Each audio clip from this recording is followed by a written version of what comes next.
Faith, family, country. Now, saying you believe in them or posting anonymously online when you're fired up about an issue, that's one thing. But Charlie Kirk took it to the next level. He was an avid Bible-believing Christian who enjoyed chatting up atheists.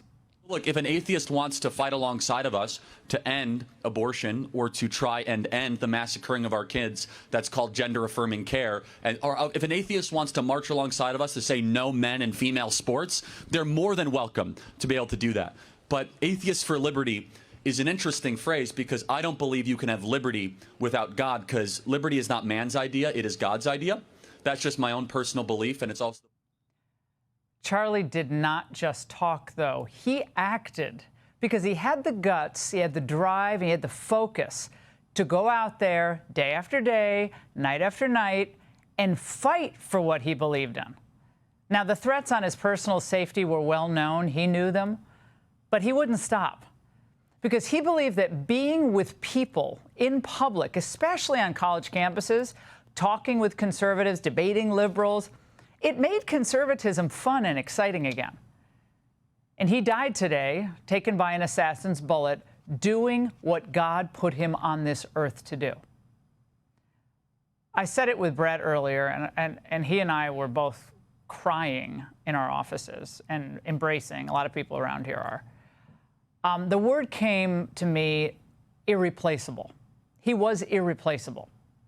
And I believe he was murdered, and you heard the governor talk about this at the press conference earlier. He was murdered because he was so effective at what he did. He was a modern-day evangelist. And while so many adults, they can roll their eyes at Gen X or Y or Z, Charlie saw the promise in young people today. His enthusiasm for the future, I found it personally infectious. And I believe that no one other than Donald Trump himself in recent memory has had a more profound effect on the political thinking of young Americans than Charlie did. Now, a few months ago, my son, my 15-year-old son, Nico, was watching something on the computer when we were on a flight. He was supposed to be reading, of course. So I was annoyed at him. I looked over. Then I saw it was a Charlie Kirk video. So, of course, I took a photo of it, and I sent it to Charlie, and he and I got a big kick out of it. And then when my daughter, Maria, heard Charlie was coming to Texas A&M last spring, she was over the moon. So Charlie brought her and her buddies backstage, and he recorded this video to send it to me. I found someone here at Texas A&M. Hi, Mom. And she's doing very well. She's not making any trouble, and I approve of all of her friends. So things are going great. See you soon. Those girls who were laughing with Charlie and so many other students across the country, like millions across the globe, are devastated tonight. But Charlie would have loved to know that they're all going to Mass, they're going to church, they're praying in their dorm rooms and their common areas. They're praying for the repose of his soul and for his family now in mourning. The beautiful family. Our hearts break for them tonight above all else. Now, while so many across the political divide, and I can be prone to pessimism too, could be pessimists, Charlie decided, no, I prefer optimism.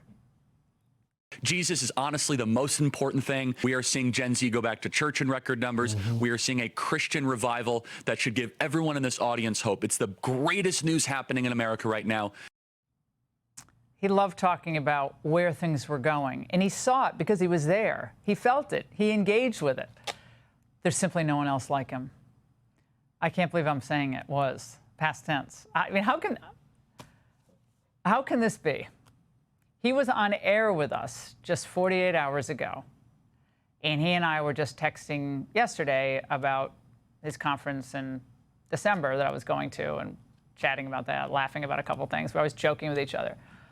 But I remember the first time I met him. I think he was 19. He might have been 18, but he was at least 19.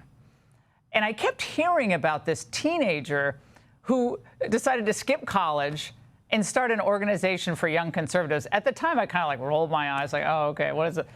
But my late friend, Foster Fries, met Charlie on a stairway at CPAC back in, I think it was 2011 or 12, when Charlie was still a teenager.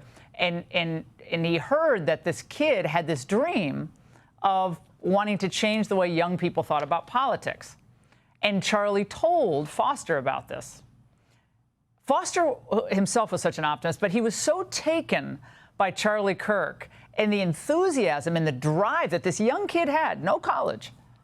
He knew he was something different. He was something special. So Foster and Lynn Freeze and a few others wrote the first or second check to Turning Point, and the effort, the organization, the force that it became was born. So we all watched him grow from a teenager into a man, to a husband and a father, and a political force like we had never seen before.